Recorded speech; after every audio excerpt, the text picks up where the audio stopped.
Stop me if you've heard this one before. When an evil skeleton covers the world in darkness, it's up to a brave hero to explore the cavernous depths and restore order. This unoriginal setup is the jumping-off point for Quest of Dungeons, the brand new Xbox One roguelike from Upfall Studios.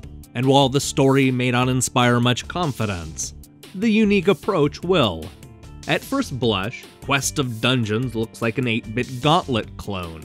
It sees simple pixel characters poking around small rooms in a large multi-floor dungeon. But this is no fast-paced arcade game. Instead, we get a challenging role-playing game that forces players to take it one step at a time.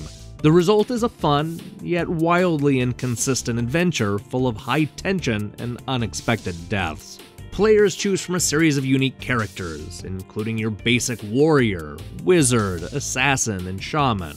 Each fighter comes with their own attribute and weapons. For example, the warrior is strong and fast, while the assassin is slow and better at taking enemies out at long range. There are also characters with a strong command of magic spells, giving them a leg up when going up against the dungeon's many enemies. While not exactly turn-based, Quest of Dungeons isn't running in real time either. Enemies will only move and attack when you take a step.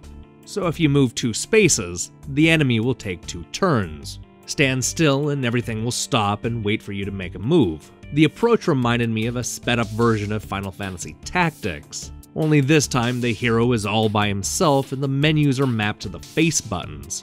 No matter what character you choose, the goal is always the same. It's your job to wander around a series of floors, fighting off bad guys, collecting rare loot, leveling up, battling bosses, and defeating the skeleton that started this whole mess. But beware, death is final.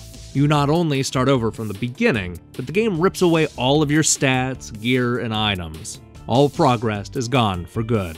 While the game can be devilishly difficult, there are long stretches where you'll complain that it's too easy. Assuming you don't simply rush from one floor to the next, your hero will quickly level up beyond most of the enemies and dominate every room.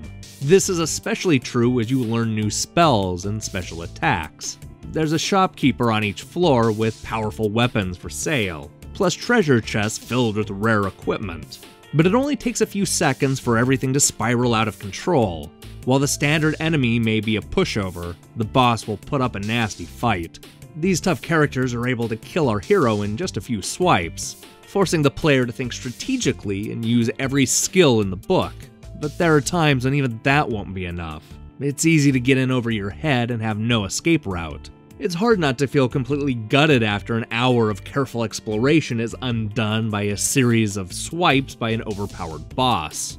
Like most games in the genre, Quest of Dungeons is all about procedurally generated levels. You'll recognize repeating color schemes, but the layout will always change. Ultimately, this isn't enough to keep the game from becoming repetitious. Even with the slight change in scenery from one floor to the next, everything begins to look the same and the missions all bleed together after a while. Once you've defeated the evil skeleton and brought light back to the land, the game will open up a second quest filled with new, more challenging dungeons to explore. Here you'll fight through different locations, collect fresh gear, and play as a brand new character. It doesn't fix any of the problems I had with the repetition, but it's nice to have a little variety. For all its problems, I can't deny I had a good time chopping my way through the dungeons. Although simple, the gameplay manages to feel different from other role-playing games. There's some clever ideas that remind me of the type of thing Half Minute Hero was doing a few years ago, but these clever ideas are stretched too thin, and the good times are intermixed with moments of complete rage. Quest of Dungeons has a great concept that's only half-baked. There isn't enough depth to keep the game fresh, and the rounds last so long that they end up devolving into mindless repetition.